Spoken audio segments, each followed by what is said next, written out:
felt a presence behind me and I heard them walking. My hands and feet are violently shaking. That sounds petrol. Jelly. Jelly man.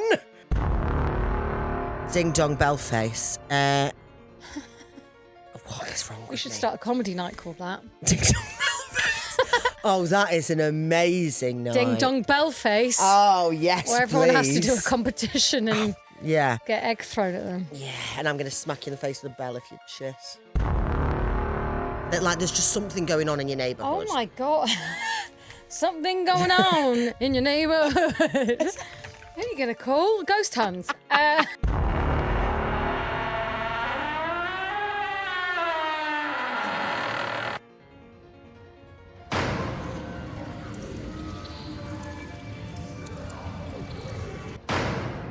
Welcome to episode 137. It's 8. It's 8. Of We have to get this right. Ghost Huns with me, Ghost Hannah Huns. Bitchkowski. Hannah Bitchkowski and Suze Priest. Ghost Huns, if you don't know, it's a podcast where we tell scary stories, don't we? Yeah, and Don't we we? get haunted, so you don't have to. We tell creepy I think stories we from need to around the work world. on that intro, to be fair. No one will understand what the fuck is happening. Suze and Hannah tell creepy stories from around the world every week. Every week. And we also get haunted at the end. We contact the dead. And we read out listener ghost stories. This coffee Just in is case people don't absolutely know. Is it? Yeah, Is it from the Fitty McFit? Yeah, it is, to be fair. I don't fancy him anymore. I just like the chat. We're like, all right, mate. Oh, no. This is amazing. Is These it? are such good coffee from there, I must say. I've got 2 talking points from yesterday. How mental is that? Yeah, go on. I've got 2 talking points. So, I'm just about to write down Tunas to remind me of my talking point. Tunas. Yeah. Brilliant. So, me and Adam, all we focus on is our own selves. It's hilarious and amazing. Because we're both like, well, I've got to do this. And I've got to do this. Yeah. And I love called that compromise because... in working relationship. Well, I love that because it means that we can both be as self-obsessed as each other and no one cares. Yeah, well, I think that's just good communication, Hannah. I was like, I have to do my talking points actually, and you're like, oh well, listen, I need to write down Tunas. Exactly. So yesterday we were both a bit hungover. I got into bed at approximately 8 p.m. So I've had 12 hours sleep, Oh, really? which I really, really enjoyed. Well, straight after the pool. Oh yeah, I went to the pool, had dinner with Adam, and then we had some lovely fucking raw steak and Tata? No, tataki. Oh, tataki. Steak tataki, very nice. We had some nice, fresh food. Yeah. And then we got into bed at 8 p.m, right? We got into bed with a bit of popcorn, Diet Coke, really treating myself. We were like, we're going to watch a film. And it was really nice because we had the fan on and the windows open. It was really cool breeze running through the flat. Yeah. And we decided to watch Never Been Kissed. Oh, right. I Throwback. can't Is that Drew believe- Barrymore? Yeah, amazing film. I just cannot believe how incredibly inappropriate it is.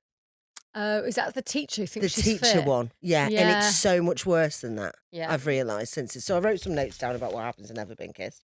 So if nobody's seen it, it's Drew Barrymore as a journalist. Yeah. And she was bullied in school, but it's all quite ha bullying. You know, like there's no trauma attached to it apparently, but she was bullied quite badly in high school, and as she's a journalist, her boss is basically like, you've got to go undercover in this high school and find some good stories. Okay. No one ever questions this. She just goes and enrolls. Right, a bit like 21 Jump Street where they pretend to be I've never seen kids. that. I don't think I think I would despise that film. Yeah. Is but- it awful? Well, the premise is the 2 lads go to I think college as undercover college students. Right. Hilarity ensues, but it's Hilarity ensues? not. But right, okay, so she goes to school pretending she's a school She goes to student. school pretending she's cool, and she's also like, I want to make this better. This high school experience better. The fact that she's like 28, I mean, like, it's already pretty pathetic to be like, I want to fit in with these 16-year-olds. Oh, right. So she's not over it. First, completely not over Okay. it, and she's never been kissed. Very important. Clues in the title. Very important. At 28, first point, never been even kissed. not a peck. Not a peck. Oh. Not a peck. So basically, the first point is that it's absolutely jam-packed, wall-to-wall, chock-a-block pedos. Like, Yeah. but like funny pedos. Like everyone Yeah. is a big paedophile because as soon as she has a little camera on, so everybody in her office can watch what happens, so they can be like, "There's the story, there's the story, there's the story," because she's a bit thick. Yeah. So she goes in, and first of all, like she's walking behind these 3 16-year-olds, and someone's like, "Damn, the young girls, I got some ass on them today," and it's like, "What? Excuse me." Excuse me. What Drew Barrymore says. No, Drew Barrymore says. I don't remember her So doing she's that been voice in cancelled. that It's very film. inappropriate. Yeah, this guy is just like watching, like, damn, the girls have got some booty, and it's absolutely mental. The 16-year-olds are saying to her, thinking that she's one of the students. No, the men watching. Oh. The adult men. Oh, I watching see. are saying it in her about the earpiece. is saying it about Oh. the 16-year-olds. God. And it's all like, lol, lol, lol, what a bunch of silly boys. Yeah. When actually, what a big bunch of nonces. Yeah. There's everybody's in it. There's James Franco's in it, Drew Barrymore's in it, Lily Sobieski's in it. Can't remember any of the others, but there are loads of people that you'd be like, what the fuck is he doing in it? Who's the Besky? Lily Sobieski, she's an actress. Oh. I think you'd know if you saw her. She's spiked with a weed brownie at one point, Right. and no one questions it. She's basically like, they've rohypnoled her. Yeah. And it's like, what a silly situation to find yourself in when this man's like, just have a brownie. It's delicious. Got vitamin A, vitamin C. Like, no, it's really good for you. And Have then this what brownie. happens to And her? then she gets on stage. It's quite funny, to be fair. She gets on stage and she does some silly dancing in front of all these teenagers that she's supposed to be cool And in she front gets her of. tits out. And then she gets her tits out, and then, it's absolutely horrendous. And then what happens is her brother, who was cool in high school, he's been in it since the beginning as like a little bit part. That's David Arquette. He's fucking in it. Oh, right. And he comes in, and she's like, oh, it's all going tits up, actually. I thought I was going to be able to be cool in this scenario, but I'm failing again. So he enrolls into high school. Yeah. With a literal bit of laminated paper that he's passing off as his driving license. Like, everybody needs to be sacked. Yeah. This man, he's like... The safeguarders of that school need to be sat down. And the reason he enrolls is because he's, one, going to try and help Drew Barrymore. Yeah. And two, because when he was in high school, he wanted to get like a baseball scholarship. He failed for whatever reason. So now at the grand old age of like 45, he's planning on getting a baseball scholarship. I mean, if every man who had failed sports dreams had to go back to school, that would be every man. Well, I just can't believe that this is like, he's like, I'm here, I've arrived as well. And the reason that he gets cool is because he eats a vat of coleslaw. And everyone's like, woo. Oh, my God. Then he goes around I saying don't to remember this everybody, at all. you've got to watch it. Sit down with Neil and watch it. It's hilarious. Yeah. So then he goes, and then he starts telling everyone how cool she is. He's like, oh, I know that girl. She like, these girls are like, oh my God, I'm so fat. I'm only going to be drinking water and X-Lax until prom. Which is like a lol. Great. Really good. Really great message. And they're just staring at the skeleton in science class. And they're like, I want to look like her. Oh, my God. And then he's like, oh, you know that Josie, who's Drew Barrymore's character, her dad invented X-Lax. And they're like, oh my God, she's amazing. So he's spreading all these rumours about her, but trying to make her seem cool. And he's like, I used to go out with her. She's amazing in bed. It's her brother. It's a brother. What? Then, I mean, it's a lie, obviously. Yeah, but that's really It's not okay. I'd be like, do you know what? Actually, we don't need to take it this far. I can just get my story and I Yeah. can go back to work and my life And as then an when adult. I got her into bed, she did, and you're like, Yeah. no.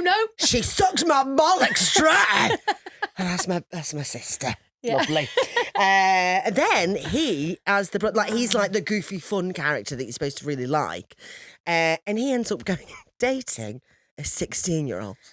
Oh, no. And he's like, and then Drew Barrymore says to him at a party, she's like, she's 16, and he goes, and a gymnast.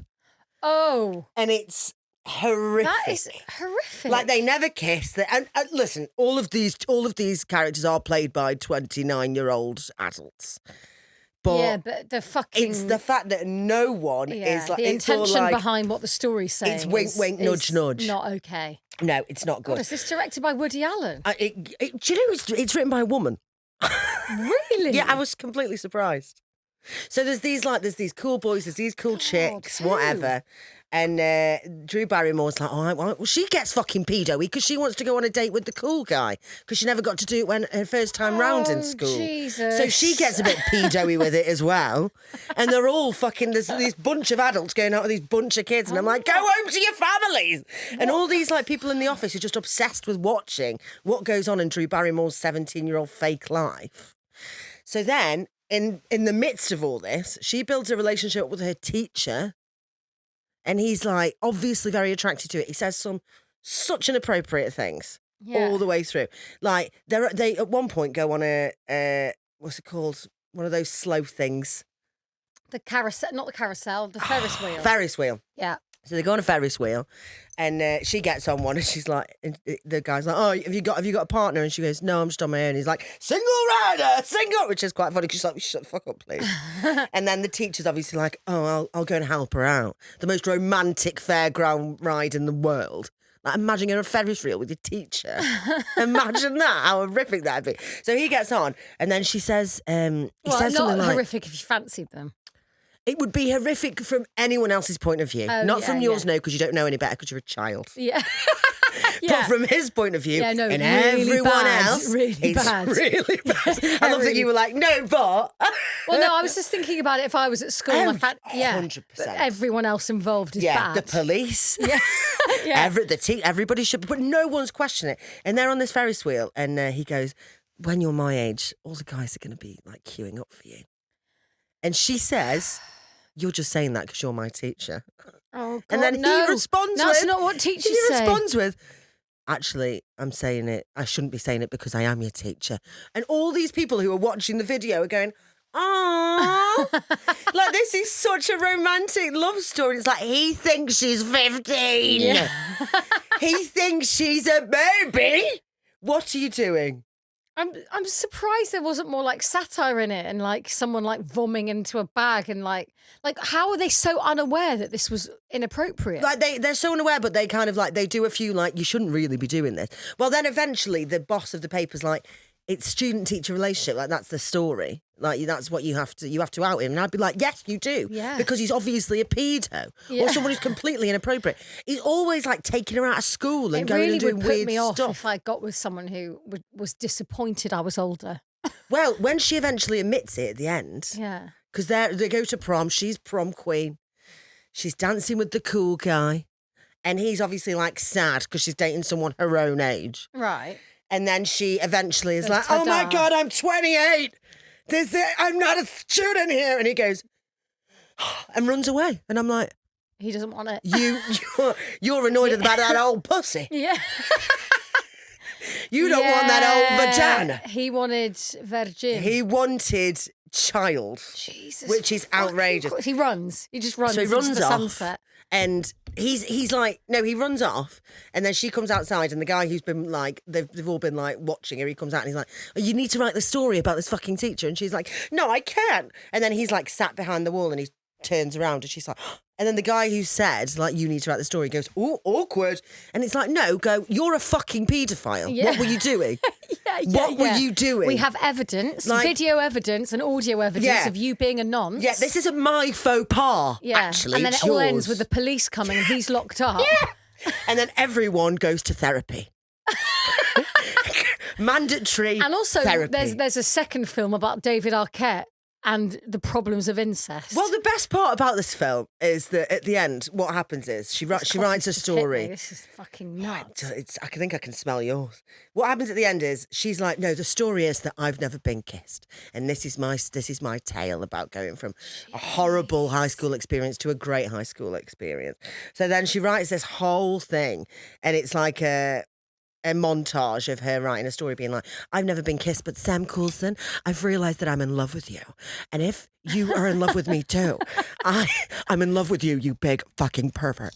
And if you're in love with me too, I want you to meet me on the baseball mound on, it sounds like pubic mound. I don't like that. Baseball, that's like at the high school. At the high school. Yeah. I want to let's bring it all back to the high school where the children are. That's playing into his fantasy, isn't it? Yeah. So she says, I'll meet you there. I'll wait for 5 minutes before the game starts, the big game. So she goes on this football mound and they're all like, Josie, Joe. I'm like, where are your parents? Yeah. Where is anyone? Is any teacher? Oh my or anyone. God. So anyway, he turns up and he's like, it's everything. And she's like, I'm so sorry. It's like, he is the paedophile. He's the and then it's all like, la, la, la. They kiss. She has a first kiss. Who's the new assistant coach? David Arquette, who's groomed a 16-year-old in the same fucking school. I would love the ending for her mum to turn up and be like, excuse me. Yeah. Could somebody explain to me I raised a pair of... why my daughter has Yeah. been out with like my 16-year-old daughter has gone out with a 45-year-old man Yeah. and now you've employed him. Despite knowing David all of this. Arquette ends up getting with one of the 16-year-olds. No. He dates her. Nothing ever happens. But he's As far pretending as to you be a know. student. Well, yeah, exactly. He's pretending to be a student because he wants this baseball scholarship. I mean, that's very, very Grow shit. up. Yeah, Grow go and up. get a job. Your sport dream didn't happen. Yeah, that's it. Get end of. over it. You're So 40-something. He dates a 16-year-old, and when she finds out, because Drew Barrymore's like, oh, I'm 28 and so is my brother, and like, we shouldn't be here, it's weird. And she's like, the 16-year-old's like, oh my God. And he's like, oh, oopsie, bye, and then runs away. And then, All so these men they running obviously away. break up. Like, you never see it, but it's obvious that has happened. But then he's an assistant coach at the... Oh, I the wouldn't school. want him as coach at And the that's the school. end. You have to get him off the staff board. Yeah, please do go and watch Never Been Kissed, because... That is fully insane. Me and Adam were sat open mouth. I mean, we've never laughed so much in a long time. We laughed so quite funny. a lot. But it was like, it's one of Wow. the best and worst films I've ever seen. What made you choose it? Well, I used to love it when I was younger. I Yeah. used to fancy the main character like no one's business. Drew. Not the teacher, Drew Barrymore. It was like the new cool guy in the new school. He's really aged badly, but he used to be really hot. And his name was Guy in the film, and I was like, Guy. Guy's a guy. Yeah, Guy's a hot name. Guy is a Guy hot is a hot man's name. That's so messed up. It's so mad, isn't it?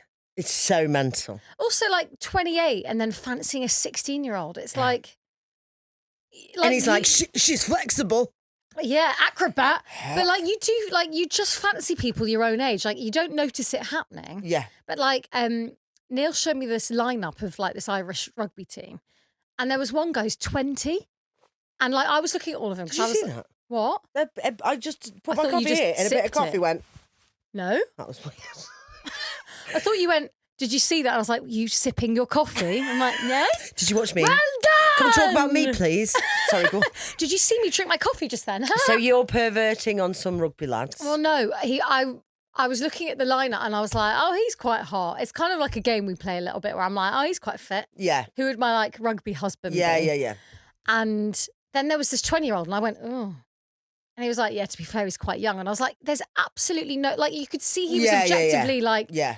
but I was like, he's 20. He's a child. He looks like a child. Yeah. And there was just nothing in my brain that was like, ugh. No, I was like, it's so ugh. weird. It's so And that just weird. naturally happens as you get older. You're like, okay, well, anyone like maybe 28 years and older. I mean, 20 is of age as well. yeah, but it's gross. It's 20. Baby face. I mean, I've always No. liked an older man. So Adam is the youngest I'd go, I think.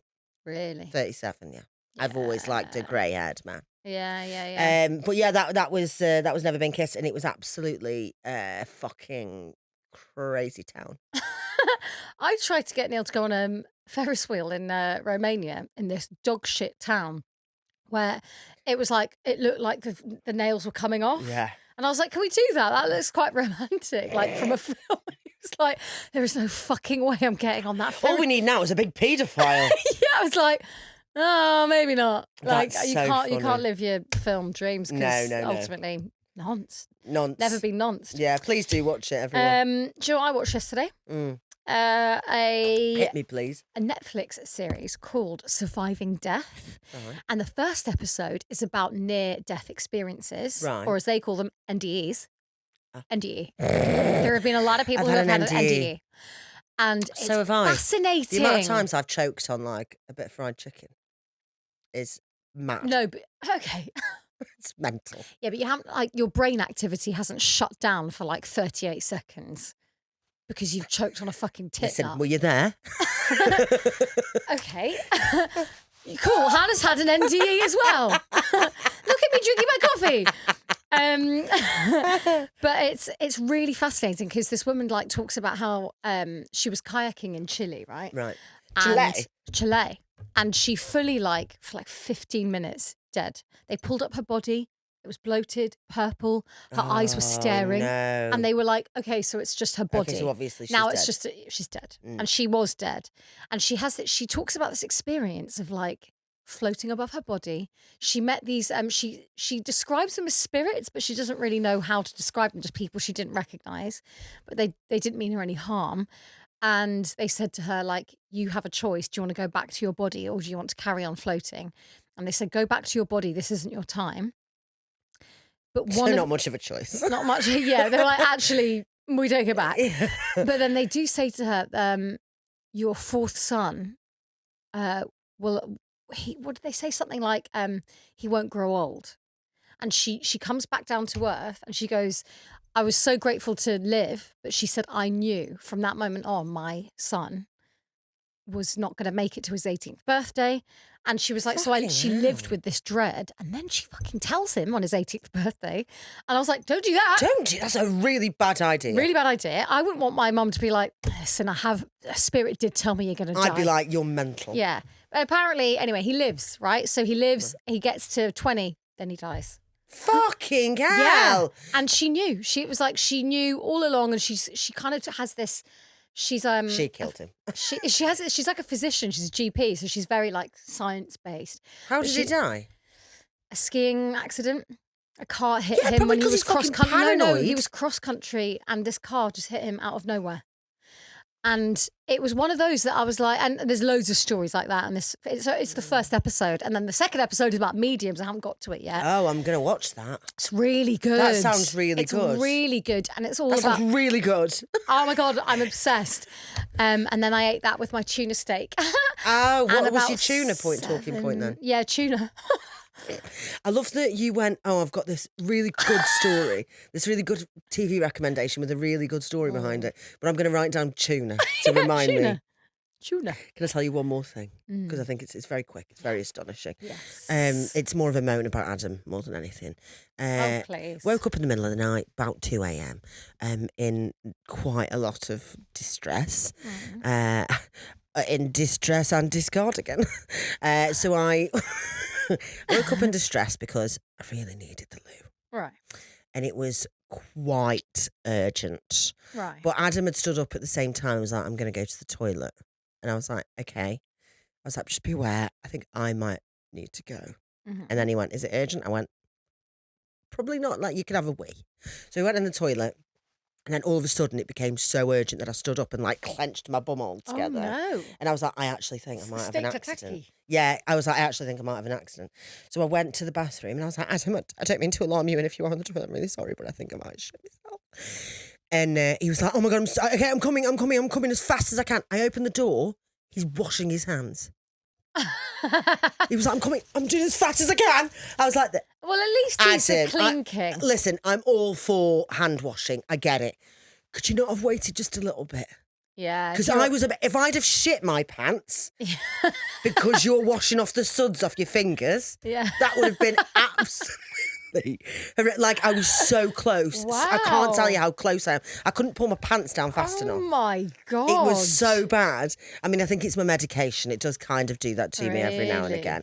But you know when you know that you can go and it gets worse. Like if I'd have actually been out in public, I know that I could have held that because my body would have gone, we can't do this. We can't, yeah. But because I knew it was there, my body was like, yeah. It's like when you get the keys in the door and you're like, ah! Yeah. And it. Oh, it's in my socks. I could have killed him. Yeah. Because he was like, I'm so sorry, I'm coming. I was like, you're not scrubbing in for operation. Also, there is Adam. a bathroom sink in which to wash your hands. There's a kitchen sink you can wash your hands in. Yeah. Sorry, kitchen sink. Yeah, exactly. There are multiple sinks. Yeah. You couldn't put your arse because I thought in the kitchen sink. Well, I nearly did. I thought he was on the loo as well, and like, like that's why I can't get off. off. Then you hear the tap going. And then I open the doors and he's like, "Look at me rushing." And I was like, "You like honestly, that? fuck It's off." not okay. Anyway, we really should crack on. 20 minutes of intro, isn't it? But well worth it, I think. I think that's half an hour of intro, but Oh, Who I cares? had a spooky thing to talk about and another thing, but we have to save it. Save it for we have next to do some time. stories. Shall I? Pick a little tarot. Oh, I don't think it's good. Oh, go it's on. The 3 of carrots. Right side up. Upside down. No, the right side. The right side up, upside down. 3 of carrots. What you saying? What you saying? Okay, so that means in the advice position. Oh, you must act quickly, which you did last night. I did. And powerfully. Yeah. Yeah. On a desire you've been feeling. This suggests exquisite timing, staying in the moment and responding to your instinct or intuition. Every fibre of your being may be saying this is a great opportunity, even if those around you aren't as convinced. There's nothing to lose from taking a risk. It's a great moment in your entrepreneurial growth. Do you know what? That's really weird because I have been thinking about embarking on a journey to pursue my baseball career and enrolling in high school. And just going out with some 16-year-old lads. Yeah, because I never did that before. Wow. Well, there you go. Great. Looking forward to that. Stunning. Okay, have you got a story? Yes, I do. So this week is a cow special. Cow. So we've got so many of your stories that we've just loved them and we're going to share them. This coffee is delicious. I'm going to start with one from Kirsty.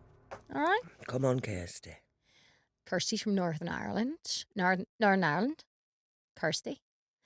Kirsty, where are you? Here we go. She's probably said, keep me anonymous. Has she? Kirsty of Ireland. Kirsty. Of Galway Avenue. Kirsty. 527. ST17. 6EP. 6EP. I think you're anonymous, Kirsty. Kirsty. Right. That's not Kirsty's address. This is called, are you ready? The Hanging Lady. Oh, lovely. You know how in horror movies there's always a child who talks to people no one else can see? Yes. Apparently, I was one of those kids. I don't remember it, but my parents do. My granddad died on October the 31st. Yeah, Halloween. Oh, lovely. Which felt eerie enough on its own. Exactly 1 year later, when I was 3 years old, my parents heard me chattering away in my room long after bedtime. My mum, puzzled, said, she should be asleep by now. And sent my dad to check on me. As he climbed the stairs, he froze. I shouldn't do that accent. You say that every time and yet you continue to do accents. She should be asleep by now, and sent my dad to check on me. As he climbed the stairs, he froze. I wasn't just babbling to myself. It sounded like I was having a conversation. Concerned, he rushed into my room, fearing we had an intruder. But when he turned on the light, there was no one there. I was standing in my crib, facing the corner of the room.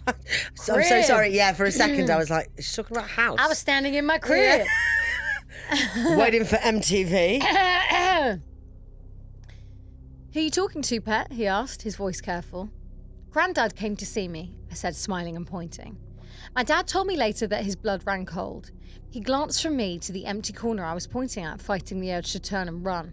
My dad, a lifelong skeptic, didn't believe in ghosts, or anything supernatural really, but that night, for the first time, he admitted he felt truly unnerved. My parents didn't sleep that much. My parents didn't sleep much that night. Right. But this wasn't the end. My parents have just got really bad sleep problems and I just thought I'd get that in there. The end. To be fair, I slept like shit last night. Did you? Oh, it was so Why? hot. It was just so hot. I don't know why everyone's talking about this heat at night. I've literally felt... Oh, if anything, I'm cold because of the fans. Oh, really? Have you got a fan? Not in my room. Change my your room's fucking little. life. But this wasn't the end. We moved 4 times after that, always trying to find the right home. The one before our current house, which we built ourselves, was the worst.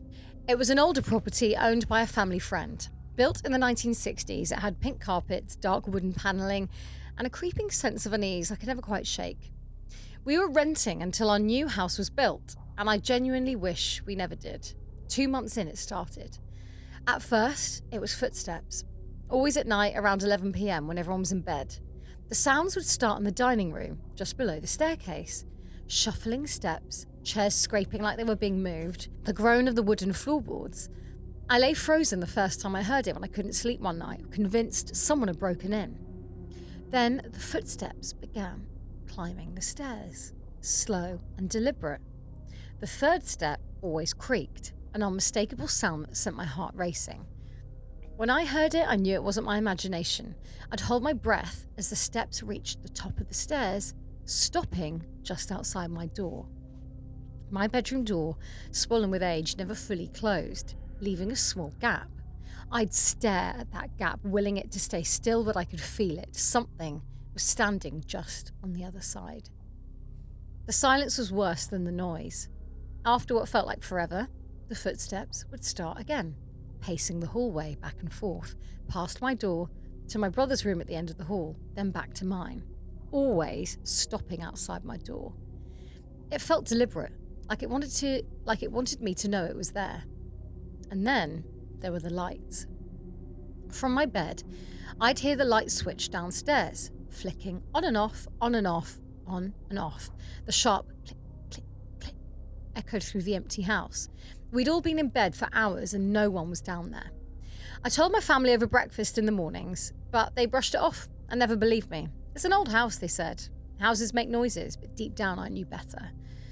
Then came the dreams. I had the same nightmare over and over. A woman pacing the halls, her footsteps echoing in my mind. She wore a strange smile as if savouring some dark secret.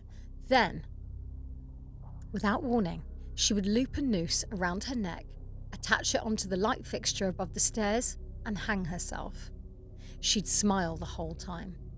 I'd wake up gasping, drenched in sweat, her smiling face burned into my memory. Sometimes, even with my bedside lamp on, I'd hear the footsteps stop outside my door like they knew I was awake. Eventually, even my friends refused to come over. "Your house feels off," one of them admitted. I didn't blame them. The nights alone were the worst. My parents would go out, my brother would stay at a friend's, and it would just be me and our 2 dogs. They'd growl at empty doorways, heads tilted as if they could hear something I couldn't. Sometimes they'd stand and stare at nothing for minutes, their hackles raised. I was 20 years old. This was not the fictional imagination of a child. This was genuine experiences I had whilst living in the house. I mostly got on with it after a while, and if anyone asks, I casually explain the house was haunted, and I usually get a laugh or two, but it wasn't a laughing matter to live there. 2 years later, our new house was finished, and we were finally moving out.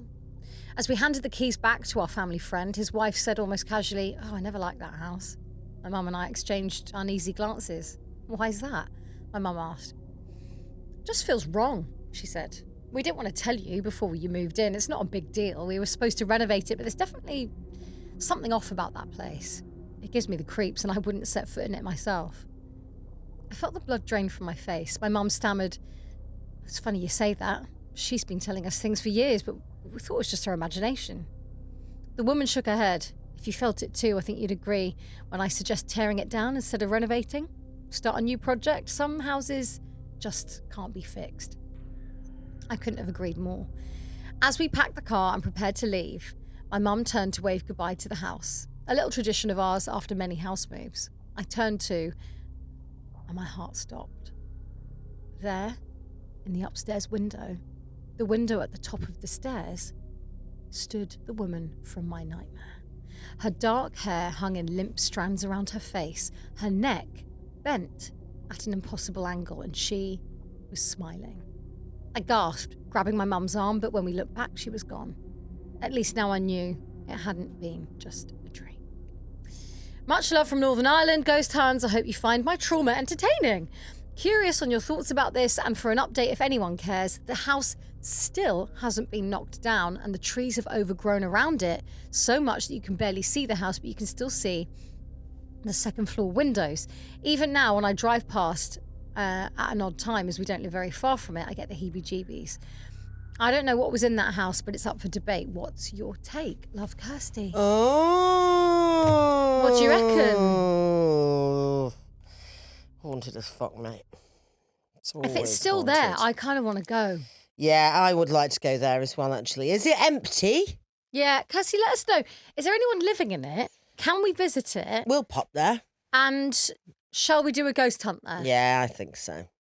We'll just climb over the walls. And if you've got any information about who lived there, what is this, a ghost of a woman who was hanged there? Like, is there a dark history to it? It does sound. Kirsty, you need to do your homework. Let us know. It does sound quite terrifying, actually, and I would like. I know it sounds wrong, but I do love a hanging woman. Like that kind of story, I do find. And also, like the idea of seeing someone in a window really creeps me out. Yeah, I don't like the window thing either because it's one of them. Because it gives you that jolt. We can't finish any sentences at all. We just both keep talking over each other. Okay, should we do a story? Yeah. Hi, Hannah and Susie and Hannah. I wanted to share something truly creepy that happened to me. My name is Maylin, pronounced Maylin. I'm 18 years old and I'm from America. I just finished all your episodes on the pod, so I figured it would be a perfect time to share my story. What happened to me, they sounded like a cat then, I liked it. It's like we've got a pod pet. If we had a pod, could we have a pod pet? I wouldn't be able to look after it full time. I think if we did, it would have to be Fish? like a gecko or something. A gecko? Would you have a gecko? Well, I wouldn't mind. It has to be your pet, that's what I'm saying. Why? Well, I can't look after a pet. You can. You look after Rosie. It's on the road too much, aren't I? I'm on the fucking... Have it in the little seat next to you. A gecko. What about like a llama? People like, oh, that weird gecko woman's turned up again. Like an alpaca. Well, like attached to the side. Imagine just a massive alpaca here. Running down the M6 with me.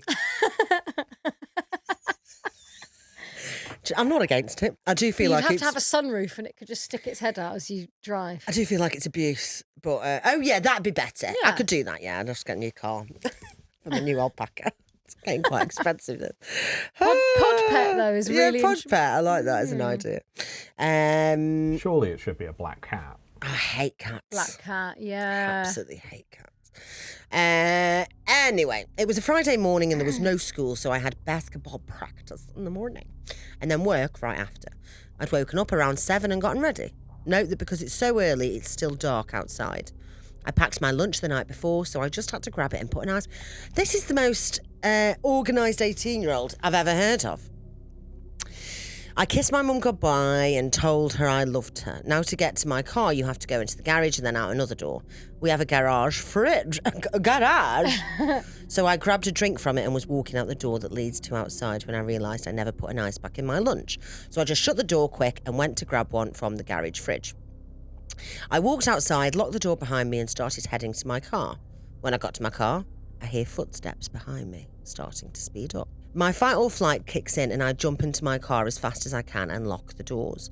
My heart is pounding and realise what just happened. I start to look around and there's nothing. I begin to back out of our driveway, hoping I just run this thing over while still looking around trying to spot someone, but there's nothing there. The feeling that someone is right behind you is horrifying, especially when it feels like they're going to harm you. I felt a presence behind me and I heard them walking. My hands and feet are violently shaking. That sounds petrol. Jelly. Jelly man! So stupid. We are not Maylin. Maylin is not stupid.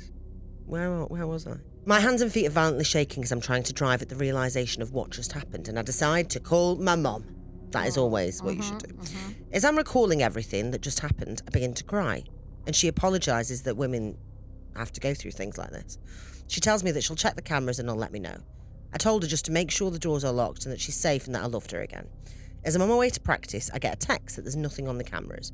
What she didn't tell me until I got home is that the cameras didn't work when I was walking out the house, but they did work when I was backing out of the driveway. She then tells me that what makes it even weirder is that the camera turned black and then came to light. The cameras have night vision. I've attached the video below. Oh, there's evidence. There's evidence. My mum suggested it could have been the wind or our wreath banging on the door. I tried to make sense of what I'd heard, but that sound is so distinct. I know what I heard. Oh, I know what I heard. I also know your fight or flight doesn't kick in unless your body realises you're in the face of physical danger. The next day, my younger brother gets into my car as we're headed out to my grandparents' house. I start to back up when he says, "Did Mason tell you what happened last night?"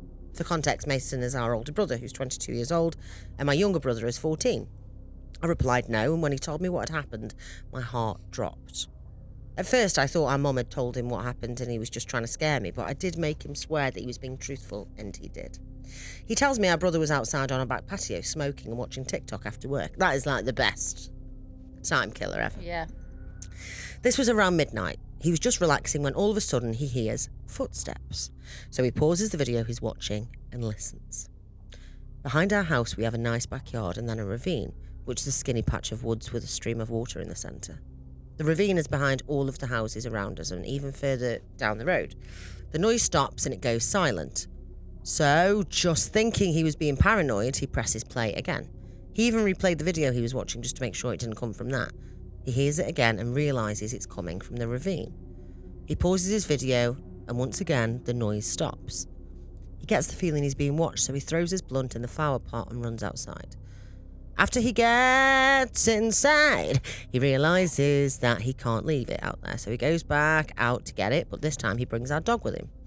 Before he went back out, he told our younger brother what had happened, so he paused his video game and went with him, but just stayed inside. He says he was watching our dog and brother from a window at the exact same time, their heads look in the same direction towards the noise. Our older brother claims that our dog started to act weird, so he decided to go inside for the night. He says there were heavy footsteps that sounded like someone trying to avoid stepping on branches. He swears that there was no way it could have been an animal, and to be fair, the noise of 4 legs versus 2 is a big difference. I don't think it's some crazy coincidence that he heard footsteps the same day that I did. I talked to my older brother the same night that I was told what had happened, and this is the first time I've seen him truly scared. We don't feel safe at home anymore. We both know what we heard. Now the question that haunts me to this day is who or what was behind me that morning, and who or what was in the ravine the same night. Why was it watching us, and is it still out there? Since this occurred, I haven't been able to get in or out of my car alone when it's dark out. I make my brothers come out and get me, or I have my boyfriend pick me up and drop me off. We try to tell our parents that something really weird is going on, but they just think we're reading too much into it. This is until they experience something of their own. My parents just got home and were walking inside when all of a sudden they hear a woman screaming. It could be a fox. Yeah, they do sound pretty horrific. We live in a quiet neighbourhood filled with old people and a couple of younger families. The scream isn't normal though, it's more of a cry. She's barefoot and holding something in her hand so they can see the woman. Okay. My mum called the sheriff, but we haven't heard anything since. Luckily, our camera caught this on video, and it truly is bizarre. The video's in 2 parts, so make sure to watch it all the way through. After this happened to my parents, they finally agreed that something weird is going on. She says that based on my reaction to what I heard, she knows I'm telling the truth, but no one can explain it. Are these situations connected? And what would have happened if I didn't get into my car that fast? So we'll watch the video, and we'll put them in at this same time. Oh my God, that's just given me chills. Oh my God, that's absolutely... What the fuck? Where is it? There. Oh my God, that's horrible. I've got goosebumps. That's horrid. What the fuck?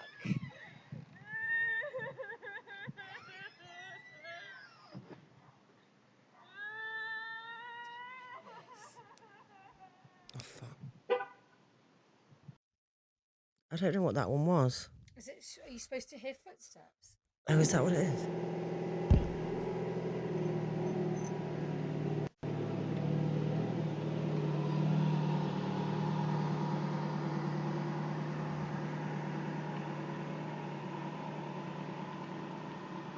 Oh, you can hear something. Oh shit! Oh, you hear That is it? disgusting. That woman is creepy. That really freaked me out. I mean, like, don't get me wrong. Like, someone, I think it's the walking up and down the street with that. Yeah, it's not Fox, to be fair. That is just a in woman. like daytime as well. But obviously not ghost, mental illness. But that is really creepy. It's creepy that it's around the same time that all this is happening. Yeah. That like there's just something going on in your neighbourhood. Oh my God. Something going on in your neighbourhood. Who are you going to call? Ghost Huns. Please do. Wow, That's fucking terrifying. Is horrific. Maylin. If you can't see them. Maylin. Oh, yeah. Any coincidence? Is that Lynn? Yeah. Oh, yeah, it could be Lynn. Looking oh, my for God. her Maybe eyeballs. she sent me this email. If you couldn't see the videos, do have a look at them because the woman one is really creepy. These are the footsteps we'll add in. I'm going to send that. That's absolutely freaking horrific. Vile. Vile. Have you got another one? Yes. I do. I've sent that to you now, Tim, so you've got it on your email. Taco flavored kisses. I love you, Ben. Oh, creeper, fucking hated that. It was rank. That cry as well is so like, Okay. This is from Esme. Okay. Hi, Hannah and Susie. Ooh. Right, we'll move on. I think I've got one from Esme, bit. Maya. Very correct. No, I'm fine with it. Hi, Hannah and Susie. I've been debating on whether or not I should share my story. From what I've researched, I believe we're dealing with a mimic. Oh, no. This all started back in 2019 when my 13-year-old son, my husband and I moved to a rural community out in the Antelope Valley, California. We were renting a house inside a ranch. The closest neighbour was about I'd love to go to a ranch. Really want to go to a ranch. Well, we'll have to do our America tour. We're gonna. Actually, could you start sending Halloween, us? 2026. Could you start sending us some Massachusetts ghosty areas? Venues. Yeah. Please. So they're in Antelope Valley, California. We were renting a house inside a ranch. The closest neighbour was about a mile away, and the homes inside the ranch were pretty far apart. Our house was the first one, and our yard led to a part of an orchard and empty lots to the dead end of the street where it was closed off, an Air Force base. Internet providers didn't service our area, so we had to settle on satellite internet. It was horrible, and whenever we'd lose signal, the TV would stop, and there would be a loading circle waiting for signal. Important for later. My husband used to work second shift and would get home at around 3 a.m, so it was just my son and I at home most of the time. One night, I sent my son off to bed because it was a school night and I stayed in the living room watching TV. At around 11 p.m, the TV starts doing its loading circle thing. As if you're awake at 11 p.m. Yeah. Oh, I'm usually very fast asleep. Oh no, well, if you're into a Netflix series, yeah, that's a good point actually. The TV starts doing its loading circle thing and everything's quiet. That's when I started hearing a child humming and singing. Oh no, thank you. I get a little upset because I think it's my son, so I go to his room to tell him to go back to sleep, only to find him snoring the night away. This is when everything starts happening. A few days later, I'm in bed ready to go to sleep when I hear my son's voice say, "Mom!" I open my eyes and say, "What happened?" But he wasn't there. So I get up to look for him, and once again, he was in his room asleep. After that, it started happening all the time. There would be times when my son would be at his dad's house for the weekend and I would hear his voice calling me. By this time, I'm pregnant and I'm just hearing this constantly. We finally moved. We lived in that new place for under a year. Then we moved to a new place an hour away. We were in the new place for about a week when my husband was in the garage one day. I heard 3 knocks from the door in the kitchen that leads to the garage. Me thinking it's my husband who needs something, I opened the door and he wasn't there. He was outside in the front yard. The voice picked up again after this, and for a week straight, I would have a dream that a shadow was watching my daughter in her crib, except the following. The shadow would be closer and closer to her, and so on. The last dream that I had, the shadow was hovering over her crib. That's when I woke up and grabbed some holy water and started praying over her. I was raised strictly Catholic. I didn't have the dream again, but I kept hearing my son's voice all the time. In May 2024, I found out I was pregnant again, and this time the voice changed to my mum's voice saying my name. Activity started picking up later in my pregnancy to the point where my husband and I could hear and see things move. In the kitchen or in the living room, dishes move, water bottles fall, we hear a lot of knocking, and even though our next door neighbour doesn't smoke, and there's no house behind us, we live on a corner lot, we always smell cigarette smoke at night. My oldest son is 18 now, and a few days ago, I experienced his voice saying, "Mom," again. So I decided to tell him everything that's been going on from the beginning, and his face went pale.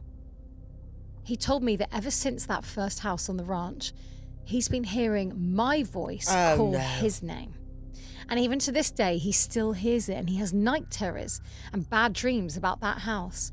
We don't know what to do. We've burnt sage and Palo Santo. I threw holy water in his room. My daughter's 5 now. She doesn't really like being in her room some days, but she's non-verbal. We can't figure out why she just randomly cries and doesn't want to be in there some days. If anyone knows how to help or what we could do, I would really appreciate it. Wow. Thanks, Esme. That's an ongoing haunting. I don't like that at all. Esme, I don't know what Palo Alto is. Palo Santo? What she said? Palo Santo. I don't know what that is.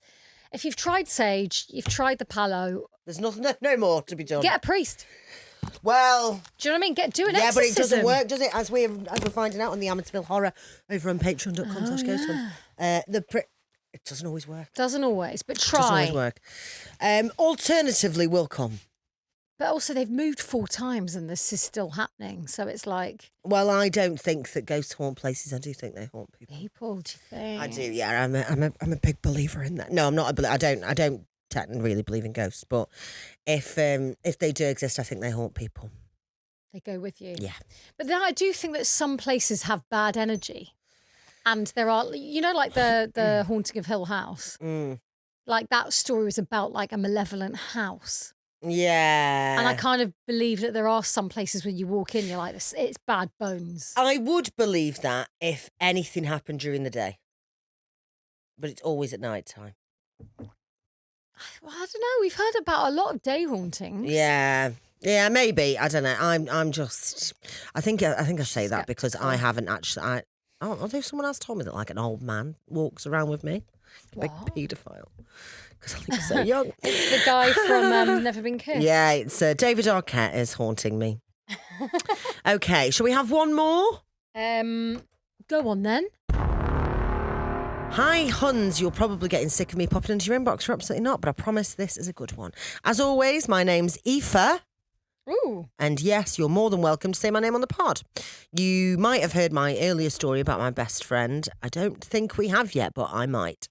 Have we? Oh, anyway, unsure. Because I haven't described it yet. So I should probably do that, shouldn't I, before I start asking questions. You might have heard my earlier story about my best friend Lucas, who sadly passed away just before COVID. Oh, I think I do remember this. Have we? Yeah. Okay. Well, I think so. Carry on, though. Let us know if anyone remembers it. Who sadly passed away just before COVID. He once bought me a book, and not long after he passed, that very book flew off my shelf while I was on FaceTime with our mutual friend, Dane. Yes, I do remember this. Yeah. She sent it, I'm sure I've read it. Because we basically, just FYI, Hans, we read all the stories. We can't get them all on the pod. Yes. But I'm pretty sure I have read it. Does that. ring a bell now with me, actually. Yeah, ding-dong bells. Ding-dong bell face. What is wrong with me? We should start a comedy night called that. Ding-dong bell face. Oh, that is an amazing night. Ding-dong bell face. Oh, yes, where everyone has to do a competition and get egg thrown at them. Yeah, and I'm going to smack you in the face with a bell if you shit. Oh, God. And a dildo. And a big fat butt plug. He once bought me a book not long after he passed that flew off the shelf while I was on FaceTime with our mutual friend Dane. I just told him I'd win him over. I always do. Oh, I do remember this now. In response to a joke about Lucas being mad. I didn't get the dappled grey horse we always said we would, and boom, the book just fell. It was the only one that moved right from the middle of the shelf. Anyway, that's just a bit of context for the story I'm telling you today. So it was Lucas's birthday the other day, and a few of us got together on FaceTime to have a little toast and share some memories. After we all hung up, I had a bit of a moment and I got really emotional. Just as the tears started coming, the light in my room began to flicker. Now, a little bit of background, both Lucas and I have epilepsy, but not the photosensitive kind. We used to joke about flickering the lights and saying, "Ooh, seizure," in a spooky ghost voice. You know the one. Sometimes we'd turn the dimmer lights up and down just really fast just to be silly, especially when one of us annoyed the other. One time I was crying over some boy drama and he started flicking the lights saying, "If you have a seizure, you'll forget how to be sad." Fair play. That's boy math. Yeah, boy math. Totally ridiculous, but it made me laugh when I needed it. So, back to the present. The lights flickered and I instantly thought of him. I started recording and said, "Lucas, can you stop, please?" And would you believe it? They stopped, just like that. And I swear the room felt warmer. People always say ghostly things make a room go cold, but this felt like the exact opposite. Like someone was giving me a tight hug. I know he's still here, still messing with me, the little shit. We always said if one of us went first, we'd haunt the other, and he's clearly holding up his end of the deal. I'm sorry if this message is all over the place. It isn't. I'm crying while typing it, so trying my best to make sense. I do sometimes blame myself for what happened to him, but that's a whole other story. In this moment, though, it really felt like he was trying to lift the mood. Classic Lucas. Anyway, here's the video. Hope you guys enjoy it. Thank you for brightening my week. Your podcast means the world. Sending loads of love, hugs, and kisses. Aoife, I love the evidence ones because this is spooky. Is it? You watch it because I've seen it, and we'll Coming over. do this then. Just press play whenever you're ready. Can we have full reaction, please, into the microphone? Can you stop, please, Lucas? Thank you. There's no one there, by the way. I just wanted to prove that I wasn't faking that. Fuck. That's good, isn't it? Lucas is fucking with me. Oh God, it is flashing. Can you stop, isn't it? please, Lucas? And as soon as she said, can you stop? That's Thank so you. weird. Isn't that weird? And I have to say, like, it could be wiring, like, just to be fair. But I've never seen a light do that. No. Not like, because that's as though a switch is going on, off, on. If it flickers, it goes like, brr, Yeah. brr, And and it never goes all the, like, it's really, there's no Well, rhythm it's to like it. an energy is trying to say, I'm here. Yeah, like on, off, on, off, It's on, playful. off. Yeah. And then she says, can you stop, please? And it stops immediately. Yeah. Oh, that's quite sweet, isn't it? It's sad. It's sweet and sad and That was a very wholesome ending strange. to this episode. Guys, thank you for joining us for our Creep of the Week It's special. been gorgeous. It's been so nice. If you want to have more... Shall we do a We Get Haunted so you don't Oh, have yes. to? Have you got one? I have got another little app that we're going to try and contact the dead with. Shall we do Hey, that? I want to finish my sentence if you do want more, which I know you fucking do. Fucking go on patreon.com/ghost hands and you will find a ghost hunt and you will find bonus episodes. Loads of things. And book club and agony Huns and Huns After Dark and go on, let's contact the dead. This is called necrophone. Oh dear. Like necrophile, necrophilia. Says stop, record. It's not fucking working though. Why is this not cocking working? Well, that's a sign, isn't it? That's a sign. Your phone's been Okay, well, necrophoned. instead of that, because it's been a fucking big cunting bastard. Yeah. I find the ads on ghost apps bizarre. Yeah. I'm going to think of a 90s film, such as Never Been Kissed. Yeah. And I'd like you to tell me what I'm thinking about. Because Okay. necrophile's not working today. Okay, fine. Okay, you ready? I'm going to think about it. I'm going to think about it. I don't think I know any well enough. Okay, I am going to give you a hint. No, I think I've got it. Have you thought of it? Yeah, I'm going to write it down on my phone just for authenticity. Has it got Freddie Prinze Jr. in it? Fuck off! Has it? Were you going to say She's All That? Yeah. No. Yeah, She's All That. I knew it. I just about to write that down. But I couldn't remember the name of the actress in it. I was like, I know it's got a she in it. She's All That. That is weird. I knew it. Isn't it? Yeah, I knew it. I was like, I know exactly the film you're going to say. Oh my God. Yeah, because there could have been loads. It's fine. Well, there were loads of I mean, they all had the same story, but is that not Yeah. proof that telepathy finally worked? Yeah. We're finally on. You gave me Freddie Prinze Jr., Oh my God. who's happily married to Sarah Michelle Gellar, and I wish him And all I the was best. thinking about that from the beginning of the episode. That's weird, isn't it?